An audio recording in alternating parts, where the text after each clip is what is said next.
What's up, y'all? It's MB the Life Coach, your mental health and success coach, and today we are here with episode 2 of Tips, Thorough Inspiration Past Surface Level. Okay, so today's topic is detoxing your circle. It sounds real common with everything that everybody's been talking about, right? No, when I say detox your circle, I mean every toxic trait that exists in the person that's close to you, get rid of it. Some of us deal with issues with procrastination. Some of us have doubt. Some of us have fear, and those things keep us from advancing more towards our purpose. When you got solid people around you and you see the potential, it's your responsibility. Like, with you being in that circle, it's somebody's responsibility. So why not be yours? You watching this? It's your responsibility to say, hey, look, we got to do better. I care about you too much to just let you be the same year after year after year after year. You set goals year after year, and you're the same person every time. Like, you let time pass you by. And you have so much good advice, and you have so much to offer, but you're still in the same spot because you're scared to advance, or something makes you uncomfortable. You don't like going into situations that you're not comfortable with. Some people might have issues amongst their circle between attitude problems and ego. Ego is real big. A lot of us need to detox from ego. Why? Because if your ego is so big that nobody can get anything through to you, you will miss the message every time.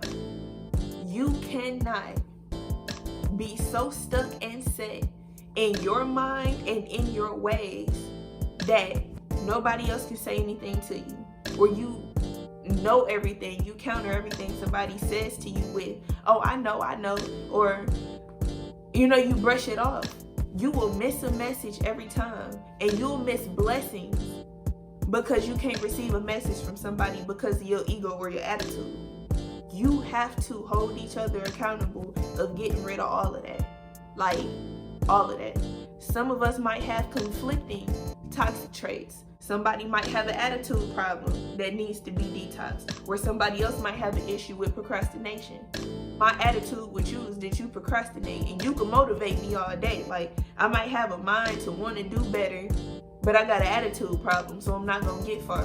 And you might have a mind that's more creative than anybody else in this world, but you procrastinate. In the same conversation, and you motivating me to be better, and you throwing all these ideas at me, I'm irritated with you because I see your potential and you just sitting on it. Instead of me saying, man, I'm gonna cut them off, they toxic. No, everybody has a toxic trait.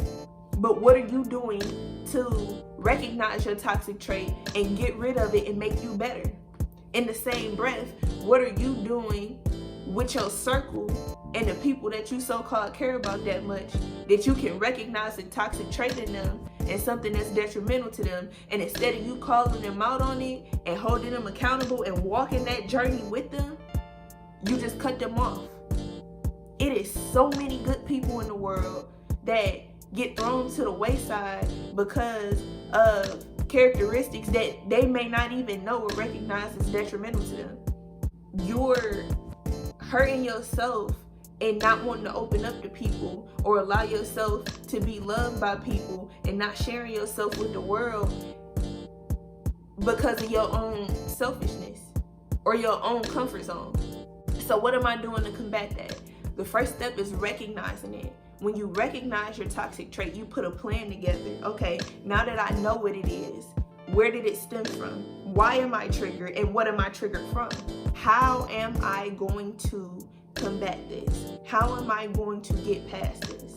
What am I going to do to not be, or to not react in a way that is typical because of that toxic trait and that said trigger? And once you do that in yourself, you hold your team accountable for the same thing. A lot of us are irritated with things that we haven't even recognized as issues because we threw it in the back of our mind and said, I'll deal with it later. Right now, We dealing with it right now.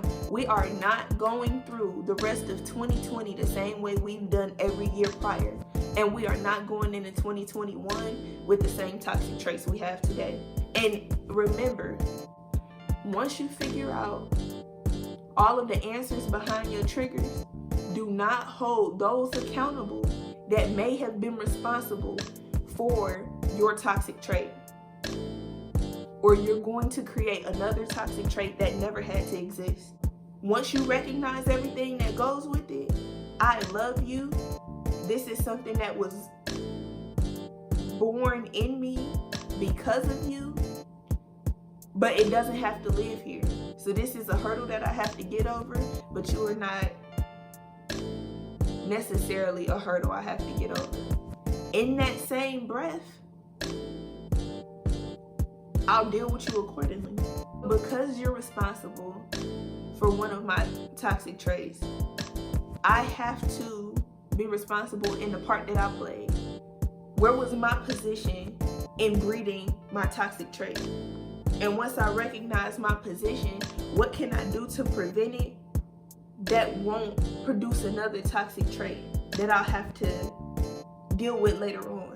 If my toxic trait is trust issues, and I recognize the people or what contributed towards my trust issues, I'm not going to fault you for it completely. It may have been things that you've done, but what role did I play? How much was too much of me believing you? So instead of not trusting everybody, I know to put a certain amount of faith behind somebody's words before I actually see everything come into fruition. And that is how you combat your toxic traits. If you have a toxic trait and you need assistance in moving forward with detoxing that toxic trait, or you need assistance in learning how to assist others in moving forward with detoxing their toxic traits, hit me in my personal messages, DMs, all that. And I look forward to seeing y'all in the next video. Have a good day.